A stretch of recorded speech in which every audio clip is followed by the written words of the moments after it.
E aí galera, tudo bem? Dando sequência, dando continuidade aí aos nossos estudos, como que estamos aí nessa correria, né? Tá indo, é corrido, mas tá dando certo, tá indo muito bem, muito forte as dicas, quentíssimas aí, e chegamos no ensino médio, até que enfim chegamos no ensino médio. No ensino médio a pegada é diferente, a quantidade de ferramentas agora, nós vamos agregar todas as ferramentas anteriores, mais as ferramentas conceituais que surgem aqui dentro desses novos assuntos. Ok? Mas tranquilo, lembrando que estamos frisando, enfatizando as dicas nas resoluções dos exercícios. Então a parte teórica eu vou apresentar, material eu vou disponibilizar para vocês, não precisa se preocupar em ir pausando, anotando, a não ser que seja alguma coisa extremamente importante que você quer fazer anotação no momento, lógico. Você está no vídeo, você tem a liberdade de fazer esse estudo dentro do seu ritmo que melhor se adequa a você. Mas o material vai estar disponível. Eu vou comentar rapidão a respeito hoje aí de teoria dos conjuntos, tá? E uma introdução às funções. E depois nós vamos caminhando. Função do primeiro grau, função do segundo grau, exponencial, logaritmo. E aí nós vamos vendo aí que a diversão agora aqui já é mais interessante. Alguns exercícios mais aprofundados, mais temperados e alguns até mais picantes, mais gostosos de serem resolvidos. Vamos lá. Então tá aí, ó, teoria dos conjuntos e funções. Vamos ver o que nos aguarda dentro desse campo aí, né? Reparem aí, ó. Então teoria dos conjuntos, gente, nós vamos trabalhar com todas as relações aí, ó. Deixa eu pegar aqui de uma maneira que fica mais fácil para vocês verem. O que é a definição aí de conjunto, os elementos do conjunto, se ele pertence ou não pertence ao conjunto. Quando todos os elementos de um conjunto são também elementos de outro conjunto, nós temos aí um subconjunto, né, a relação de inclusão, um está contido no outro. Aqui as operações, né, que é uma intersecção entre conjuntos, aqui ó. E aí nós vamos, né, igualdade de conjuntos, união de conjuntos. Essas anotações, gente, eu vou deixar todas aí para vocês, tá? Diferença de conjuntos, complementar. Não vou citar e exemplificar cada um desses, então nós vamos ficar horas e horas falando disso daqui. E em específico, nesse momento, esses detalhamentos aqui não são tão importantes assim para vocês. Nos exercícios nós vamos destacar aquilo que será, ou as ferramentas que serão necessárias para vocês, né? A propriedade das operações, comutativa, associativa, distributiva, o que é um conjunto das partes, e assim nós vamos indo com o produto cartesiano, que aí já começa a dar uma noçãozinha aí das funções, mas ainda em produto cartesiano, não realmente obedecendo a definição de funções, tá? E aqui já uma representação gráfica de um produto cartesiano e assim por diante. Já dentro das funções nós temos o conceito da função, né? Tá? É a relação entre dois conjuntos aí, tá? É o produto notável aí, desculpa, é o produto notável, é a relação binária, né, entre dois conjuntos, onde para cada um dos elementos do conjunto de partida, né, chamado de domínio da função, existe um único correspondente no contradomínio chamado de imagem, né? Então isso daqui está tudo bem detalhado. O que é uma função injetora, sobrejetora? No caso, se forem as duas, ela é bijetora. Função crescente, decrescente, função par, ímpar e a função composta, tá? Então aqui é uma geralzona a respeito de todos os conceitos aí das operações entre a teoria dos conjuntos e já ampliando mais isso daí, a definição de funções e alguns estilos, alguns tipos aí de funções que nós temos. Mas o importante para a gente realmente é o que aparece nas questões, tá? E vamos lá, aqui que é o divertido, aqui é o gostoso, é aplicar essa ferramenta, mesmo porque nós não estamos com tempo de ficar olhando toda essa teoria, justamente por conta de que nós estamos em cima do horário e a proposta é aplicação nos exercícios, que esse ano vai ser um ano fantástico para vocês arrebentar nessa prova do Enem. Vamos lá, caminhando. Então, ó, uma professora realizou uma atividade com seus alunos utilizando canudos de refrigerante para montar figuras, onde cada lado foi representado por um canudo. A quantidade de canudos C de cada figura depende da quantidade de quadrados Q, que formam cada figura. A estrutura de formação das figuras está representada a seguir. Então tem a figura 1, figura 2 e a figura 3. Que expressão fornece a quantidade de canudos em função da quantidade de quadrados de cada figura? Gente, ó, dá uma olhada aqui, ó. Olha o que nós temos aqui. Então, ó, a relação aqui, ó, figura. E vamos colocar aqui, ó, canudos. Canudos. Então, ó, na figura 1, nós temos 4 canudos. Na figura 2, nós temos 7 canudos. Na figura 3, nós temos aqui, ó, 4 com mais 4, 8, 9, 10, aqui são 11, isso, ó, 4, desculpa, mais 3 aqui, 10 com mais 3, 4 com mais 3, 7 com mais 3, 10, tá difícil, hein? E assim sucessivamente. Repara, gente, ó, aqui, se você for um aluno atento, tá acostumado aí, lida bem com a matemática, você vai ver que daqui para cá aumentou 3, daqui para cá também aumentou 3, então isso é uma tendência e isso vai jogar a gente para uma PA. Mas eu não quero nem pensar em falar em PA aqui para vocês, gente, porque é uma questão muito simples.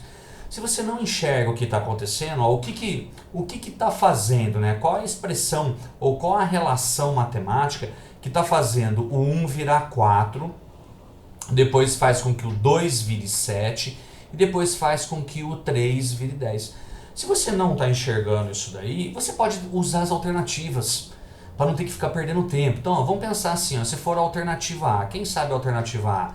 Pega aí, ó, o que, tá? Bom, a quantidade de canudos, vamos pegar a quantidade aqui, o número da figura aqui, ó. Então, ó, 4 vezes 1, 4 vezes 1 dá 4, deu certo, legal. Vamos ver se aqui for 2. Tá? Na verdade aqui é a quantidade de quadrados, né? Que a figura 1 tem 1 quadrado, a figura 2 tem 2 quadrados. Então, 4 vezes 2 dá 8. Não deu certo, então a alternativa A já não é. Tá? Vamos dar uma olhada na alternativa B. Coloca aqui, ó, eu tenho 1 quadrado na figura 1. 3 vezes 1, 3, mais 1, 4. Opa, deu certo, bateu a primeira. Vamos testar a figura 2. A figura 2 tem 2 quadrados. 3 vezes 2, 6, mais 1, 7. Deu certo. Testa a figura 3. 3 vezes 3, 9, mais 1, 10. Deu certo para todos. Então esse daqui, ó, vamos lá, esse aqui é uma suspeita nossa. Vamos testar as outras, ó, 4 vezes 1, 4, menos 1, 3. Já deu errado, isso aqui não serve.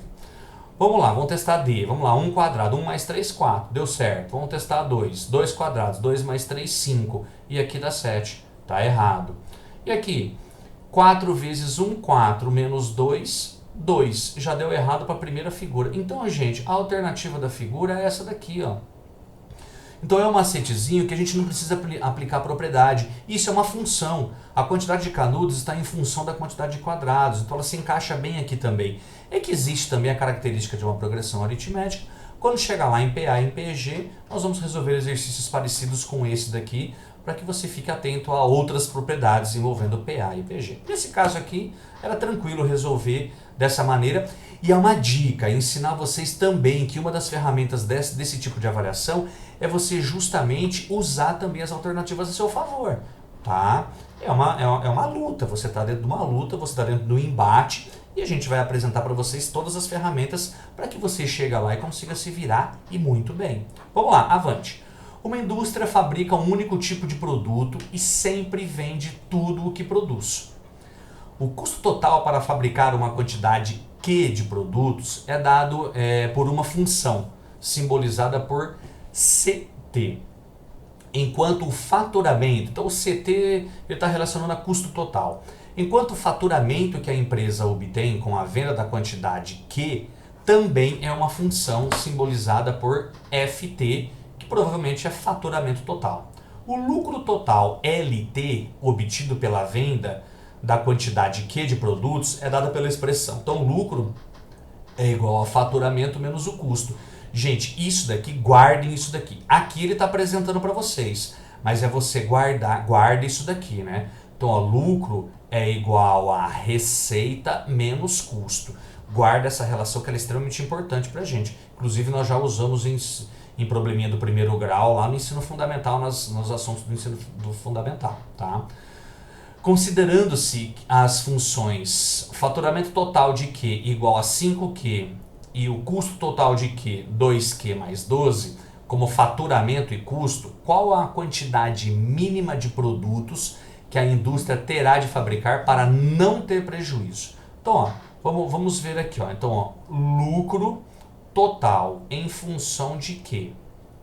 Da quantidade Q de produtos produzidos e, no caso, vendidos, que ele vende tudo que ele produz. Então, isso daqui é o quê? É o seu faturamento total em função de Q menos o custo total em função de Q. Então, tá aí uma função, tá? Então, ó, lucro total em função de quê? É o quê? Faturamento total. Faturamento total é dado por 5 vezes o quê? O que é isso? Ele vende cada produto por R$5. Então, o faturamento é 5 vezes Q. E o custo? O seu custo é representado pela função 2Q mais 12. Ok? Então, vamos lá. Então, aqui, ó, daqui para frente, tranquilo. É tudo coisa que a gente traz lá do ensino fundamental. Por isso que é importante, é fundamental conhecer as ferramentas de lá. Lembrando aqui, ó, tá vendo? Ó, distributivo, ó, então menos com mais, então fica menos 2Q, porque eu fiz essa distributiva aqui, e vamos fazer aquela distributiva lá. Menos com mais dá menos, então menos 12. Ok? Então, ó, lucro total em função de Q é dado pela função 5Q menos 2Q, são 3Q menos 12. Ok? Gente, para que não tenha prejuízo, que é o que ele está falando aqui, ó, para não ter prejuízo. Para não ter prejuízo, gente, você precisa que o seu lucro, tá, seja maior ou igual a zero. O igual a zero serve também, porque ele empatou, não teve prejuízo. E aí, se for maior que zero, melhor ainda, porque aí sobrou alguma coisa para ele. Ou seja, nós queremos verificar quando que 3Q menos 12 é maior ou igual a zero. E aí vamos somar 12 em ambos os lados da igualdade. Isso aqui é uma inequação. Então, 3Q igual a 12. Posso dividir por um número positivo, não tenho que me preocupar com nada nessa inequação. Então, 3Q então, é igual a 12. Então, 12 igual não, maior ou igual a 12. Então, 12 dividido por 3, nós temos que a quantidade tem que ser maior ou igual a 4. Certo? Como ele pede a quantidade mínima, então a quantidade mínima é de 4 produtos que ele tem que produzir e vender no mínimo. Tranquilo, relaçãozinha entre duas funçõezinhas aí, associando essas duas funções em uma única, analisando o contexto que ele jogou pra gente, certo? Vamos avançando que tem bastante coisa interessante aí pra gente. Deseja-se postar cartas não comerciais, sendo 2 de 100 gramas, ó, destaca as informações, 3 de 200 gramas e uma de 350 gramas. O gráfico mostra o custo para enviar uma carta não comercial pelos correios. O valor total gasto em reais para postar essas cartas é de... Então, ó, análise de gráfico aqui, tá, gente? Então, nós temos, ó, 2 cartas de 100 gramas. Então, gente, ó, tá vendo que essa bolinha aqui, ó, que é uma bolinha vazia, tá? Ela não tá pintada, significa que é a partir de 50. Todas essas aqui, ó, a partir de 0 até propriamente aqui deve ser 25 gramas essa primeira faixa. Depois a partir de 25 gramas, ou seja, 26, 27, 28, até os 50. Os 50 a bolinha tá cheia, que é o que nós chamamos de intervalo fechado, né? E aí aqui, ó, até 100. Então, ó, até 50. Ou seja, essa faixa de 1,70 é a partir de 50 gramas. Tá? Então, ou seja, 51, 52, até 100 gramas. Então, essa primeira informação remete a gente a essa linha aqui, ó. Então, já vamos anotando aqui, ó. Então, 2 cartas de 100 gramas. Então, ele vai gastar aqui 2 vezes 1,70. Tá? Depois, 3 de 200 gramas. 200 gramas, ó, pula essa faixa aqui, porque essa faixa vai até os 150. 200 gramas tá nessa faixa aqui, ó, de 2,65. Como são 3 cartas, então, ó, 3 vezes 2,65, tá?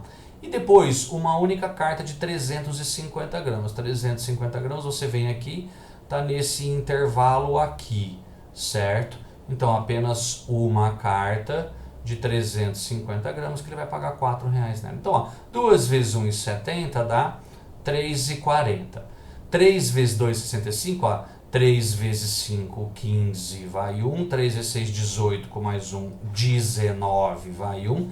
3 vezes 2, 6, mais 1, 7. 2 casas decimais, 2 casas decimais. E esse 4 aqui não teve alteração, porque é uma única carta. Soma isso aí tudo. Então, ó, 5 8, 9 com 4, 13, né? Vai 1, 7 com 3, 10, com 4, 14, com mais 1, 15. Soma e subtração, vírgula debaixo de vírgula. Ou seja, ele vai gastar para postar essas cartas R$ 15,35. É uma questão de analisar gráfico, tá, gente? Interpretar o gráfico e saber fazer uma leitura de gráfico. Porque o restante, operações fundamentais, operações básicas. Ok? Vamos incrementando, vamos trazendo coisas novas aí pra gente se divertir bem. Olha aqui, bem claro aqui esse exercício que vai apresentar pra gente. Numa escola com 1.200 alunos, foi realizada uma pesquisa sobre o conhecimento desses em duas línguas estrangeiras, inglês e espanhol. Nessa pesquisa, constatou-se que 600 alunos falam inglês, 500 falam espanhol e 300 não falam qualquer um desses idiomas. Gente, cuidado, que o fato de você... Essa informação, 600 falam inglês, vou colocar aqui, ó, 600 falam inglês e 500 falam espanhol, não é uma informação, a princípio, muito segura pra gente. E aqui, ó, vou colocar aqui como não, ó, não fala nenhuma dessas, 300. Por quê? Pelo fato de você falar inglês, você pode falar espanhol também e vice-versa. O fato de você falar o espanhol, pode ser que você fale o inglês também. Então, a gente não sabe se ali ele fala somente, não tem essa palavra só ou somente inglês ou somente espanhol. Então, vamos com calma. Então, tá aí, ó, um exercíciozinho, tá, gente, ó, de teoria dos conjuntos. Deixa eu tirar essa anotação aqui, que essa anotação ficou em cima desse diagrama que eu coloquei para vocês. Repare que a pergunta é o seguinte, ele vai chamar uma probabilidade. Escolhendo-se um aluno dessa escola ao acaso e sabendo-se que ele não fala inglês, tá? Sabendo-se que ele não fala inglês, qual a probabilidade de que esse aluno fale espanhol? Aqui a probabilidade vai ser simples. O lance é a gente interpretar o que acontece na teoria dos conjuntos aqui. Então, ó, novamente eu vou colocar aqui para vocês ao lado. Ó. Então, inglês, 600 falando inglês, espanhol, 500 falando espanhol e nenhum, vou colocar como N aqui, 300. Então, ó, tá aqui, ó, total de alunos 1.200. Então, tem que distribuir nesse diagrama 1.200. Então, aqui estão os que falam inglês, espanhol e no meio do caminho são os que falam inglês e espanhol. Vamos interpretar as informações, tá? Vamos ver o que vai acontecer aqui. Me desculpem aí. Então, ó, essa informação aqui pra gente, ó, é uma informação, por enquanto, segura, a única segura. Então, eu tenho 300 alunos que não falam nada. Tá? Não falam nada assim, não falam nenhuma dessas duas línguas estrangeiras, tá? Nem inglês, nem o espanhol. Então, ó, vamos interpretar aqui agora. Olha como é que é o perigo aqui, ó. Porque 600 mais 500, se você pegar 600 e somar 500, você vai ver que isso daí dá 1.100. Ué, Carlos, mas como 1.100? Porque, ó, o total de alunos é 1.200. Se desses 1.200, 300 não falam essas línguas estrangeiras, então você tem 900 alunos que falam pelo menos uma dessas línguas. Ué, mas peraí, aqui está dando 900 alunos e ali você chegou à conclusão de que deu 1.100, aí é que está o probleminha, não é probleminha, aí é que está o peguinho do exercício. Por quê? 900 para 1.100, nós temos 200 alunos a mais. Esses 200, gente, são os 200 alunos que falam as duas línguas. Eles estão sendo contados tanto no inglês quanto no espanhol. Esse é o segredinho. Entendeu? Então agora a gente pode interpretar aqui, ó. Eu tenho 600 alunos. Se eu já coloquei 200 ali, ó, então 600 menos 200 só tem 400 aqui que falam somente inglês, esses daqui. Agora vamos interpretar a informação do espanhol. Ao todo tenho 500 alunos falando espanhol. Se eu já coloquei 200, 500 menos 200 dá 300. Certo? E aí você pode confirmar, ó, soma aqui, ó, 400 mais 200 dá 600, com mais 300, 900, com mais 300, 1.200, que é o total de alunos, tá certinho. Então vamos para a probabilidade. Então a probabilidade agora, ó, ela é tranquila, não é uma aula de probabilidade, ó, mas sabendo que ele não fala inglês. Se ele não fala inglês, ó, então eu tô pegando apenas esses alunos aqui, ó, tô levando em consideração. Que não falam inglês está aqui, ó. Então o total dos alunos que não falam inglês é 600. qual é a probabilidade de que esse aluno fale espanhol. Desses 600, os que falam espanhol são apenas esses 300 aqui.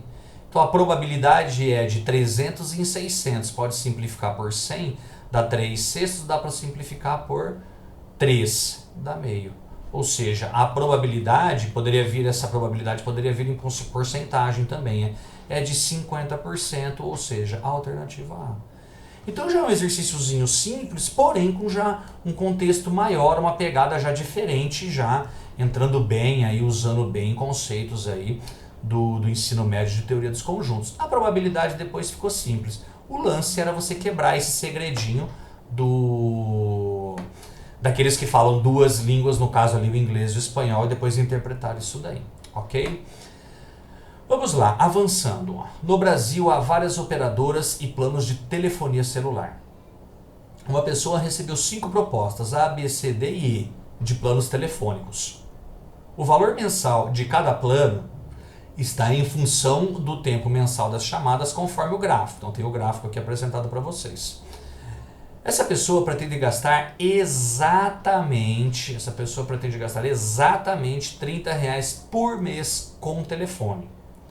Dos planos telefônicos apresentados, qual é o mais vantajoso em tempo de chamada para o gasto previsto para essa pessoa? Ou seja, R$30, qual é o plano que oferece o maior tempo de conversação? Então, gente, presta atenção, que para R$30 eu tenho que estar aqui exatamente em cima dessa linha. Isso aqui é pura interpretação de gráfico. Então, essa daqui, essa D aqui, tá fora, porque é de R$30 para cima vai gastar. Ela não quer isso daí. E essa outra aqui, que também é R$50 constantes, tá fora, entendeu? Então, quem que eu tirei? Eu tirei, a B e a D. Então, eu tirei a B e tirei a D. Essas a gente tem que excluir as absurdas, para aumentar nossa probabilidade de acerto. Lógico, então eu vim aqui, nos R$30, vamos chegar aqui, a primeira que aparece aqui para mim. A primeira que aparece aqui para mim, é esse plano A. Então esse plano A, repare aqui, ele vai dar um pouquinho menos que 20 minutos. Tá? Então dá quase 20 minutos o plano A. Continuando, um pouquinho mais para frente você encontra essa reta, que é a reta do plano E, que vai chegar lá em cima, tá? Ela vai crescendo bastante. Dá uma olhada aqui, nos R$30, qual é o tempo correspondente aqui, Um pouco mais de 20, quase aqui uns 23, quase 25 minutos de conversação na linha dos R$30. E a próximo plano, né, próxima reta que representa isso daí, gente, é a C, certo? Aí você vê que a C, a hora que você vê o ponto correspondente aqui no tempo mensal em minutos, vai dar exatamente 30 minutos. É o maior, por quê? Porque esse daqui, o plano A, ele vai conseguir falar, essa pessoa vai conseguir falar um pouco menos que 20 minutos. No outro plano, que é o plano E, com R$30, ela vai conseguir falar um pouco mais de 20 minutos, quase 25 minutos. Já nesse plano, que é o plano C, essa pessoa vai conseguir ter 30 minutos de conversação. Ou seja, dentro desse contexto, o melhor plano a ser escolhido é o plano C, que vai dar o maior tempo de conversação, tempo em minutos de ligação, para exatamente R$30 por mês, que é o gasto que essa pessoa pretende ter. Então, tá vendo, gente? É pura análise de gráfico. Então, fica atentos que isso vai aparecer, é certeza. Tá? Esse lance de análise de gráfico, gente, ele vai aparecer, mas vai aparecer mesmo. Aqui, uma outra interpretação também de análise de gráficos aí, O investidor inicia um dia com X ações de uma empresa. No decorrer desse dia, ele efetua apenas 2 tipos de operações: comprar ou vender ações. Para realizar essas operações, ele segue esses critérios. Vende metade das ações que possui, assim que seu valor fica acima do valor ideal. Então, passou do valor ideal, ele vende metade das ações. Compra a mesma quantidade, então aqui ele está vendendo, né? Aqui ele compra a mesma quantidade de ações que possui, assim que seu valor fica abaixo do valor mínimo. Então tá barato a ação, ele vai lá e compra a mesma quantidade que ele tem. Vende todas as ações que possui quando seu valor fica acima do valor ótimo. Então ele vende metade quando passa do valor ideal para não arriscar tudo. E aí, se esse valor continua subindo, chegou no valor ótimo, ele vende o restante e espera baixar de novo no valor mínimo para comprar novamente. E assim ele fica operando, faz as operações dentro da bolsa aí de valores, né? Então, ó, checando esse gráfico aqui, ó, quantas operações o investidor fez naquele dia? Então, ó, ele começou aqui, ó, ele começou com uma quantidade X, tá? Repare aqui, ó, VI, ó, é o valor ideal. Então, aqui ele fez a primeira operação. Por quê? Porque ele vendeu metade, então ele ficou com metade das ações. Então ela continua subindo, aí tá caindo. Aí tá caindo aqui, né? Tá diminuindo, ele não tá vendendo nada, porque tá diminuindo, tá? Chegou aqui, ó, no valor mínimo, o que acontece? Aqui ele vendeu metade, aqui ele está comprando novamente, tá, a metade das ações, porque ele compra a mesma quantidade, né, quando fica abaixo do valor mínimo. Então a hora que passou aqui um pouquinho, ele comprou, voltou a ter a quantidade X. E aí começou a aumentar, aqui ele já tinha feito a compra desse valor mínimo, começou a aumentar. O que aconteceu aqui? Voltou novamente para o valor ideal. Chegou aqui no valor ideal, ó, ele vendeu novamente metade das ações. Só que continuou subindo. Então aqui ele só tinha metade, porque a outra metade ele vendeu. Chegou aqui no valor ótimo, ele vende todas as ações que possui, ou seja, chegou aqui ele vendeu tudo que ele tinha. Ok? E aí parou. E aí acabou isso daí que ele tinha, tá? Por quê? Porque aqui começou a diminuir, então não chegou no valor mínimo, ele não comprou mais nada nesse dia, porque não ficou abaixo do valor mínimo, entendeu? Então aqui ele zerou, né? Então aqui, ó, ele fez a compra, aqui ele vendeu a metade, aqui ele vendeu o restante, então aqui ele ficou zerado, não tinha mais nada. Como os valores não voltaram a ficar aqui no valor mínimo, mesmo porque ele não ia comprar a mesma quantidade. Então, a pergunta é quantas operações o investidor fez naquele dia. Então aqui ele fez a primeira operação do dia, aqui a segunda operação do dia, a terceira operação do dia e a quarta operação do dia, que ele vendeu todas as ações restantes dele. Certo? Então tá vendo, gente, ó, são coisas que vão aparecer. Então fica atento, saiba fazer uma leitura, fica atento com essas diquinhas aí, que você vai ver que esse é o caminho do que vai aparecer. Eu tô dando uma encerrada por aqui, tô dando um tempinho aqui pra gente dar uma espreguiçada, tomar uma água, para os vídeos não ficarem muito extensos, muito longos aí, porque às vezes quando fica muito longo fica um pouquinho cansativo. Na sequência já tô voltando com mais função funções aí e teoria dos conjuntos, que aí nos próximos vídeos vem função do primeiro grau, função do segundo grau. Galera, beijão, grande abraço, força que tá maravilhoso, tudo de bom e até mais.